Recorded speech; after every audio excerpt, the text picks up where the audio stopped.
Au bord d'un petit village côtier, un homme d'affaires citadin, en vacances, observait un pêcheur local qui rentrait au port avec seulement quelques gros poissons dans sa barque. Dans l'air flottait une odeur de sel et de poissons frais, mélangée à celle des algues échouées sur le sable doré. Le clapotis des vagues berçait l'atmosphère, tout comme le chant des mouettes qui s'élevait dans le ciel bleu. L'homme, intrigué par la qualité de la prise du pêcheur, engagea la conversation.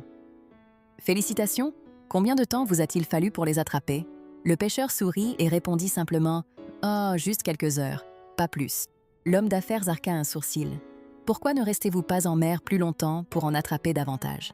Avec un sourire paisible, le pêcheur expliqua que cette petite prise suffisait amplement à nourrir sa famille et à en vendre un peu sur le marché. L'homme d'affaires, curieux de nature, lui demanda alors « Mais que faites-vous du reste de votre temps ?»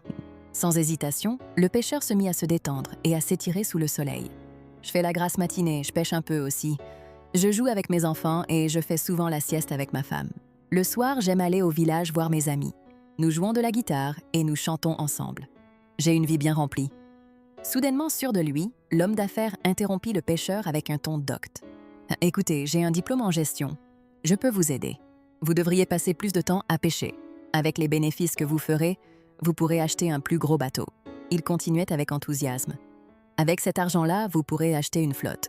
Au lieu de vendre à un intermédiaire, vous vendrez directement à l'usine. Puis vous ouvrirez votre propre conserverie. » Yes. Les mots coulaient, comme l'eau dans la rivière, emportant avec eux des rêves audacieux. Mais alors que l'homme d'affaires poursuivait son discours sur les grandeurs éventuelles d'un empire ainsi construit, New York en toile de fond, le pêcheur ne pouvait s'empêcher de penser à ce qu'il avait déjà. « Et combien de temps cela prendrait-il » demanda-t-il calmement. « Environ 20 ou 25 ans, » répondit l'homme d'affaires sans hésiter. Le pêcheur leva les yeux vers l'horizon flamboyant, où le ciel embrassait lentement la mer dorée et demanda simplement « Et après ?» Un rire éclatant franchit les lèvres de l'homme d'affaires. « C'est là que ça devient intéressant. Vous pourriez vendre votre entreprise, devenir riche et prendre votre retraite. » Curieux mais insistant encore sur sa simplicité de vie actuelle, le pêcheur interrogea « Et que ferais-je à la retraite ?» Sans réfléchir longuement, l'homme d'affaires imagina tout haut. « Eh bien, vous pourriez aller vivre dans un petit village côtier, faire la grasse matinée, pêcher un peu, jouer avec vos petits-enfants, faire des siestes avec votre femme et passer vos soirées à chanter et jouer de la guitare avec vos amis. » Le regard du pêcheur se retourna lentement vers celui de l'homme d'affaires.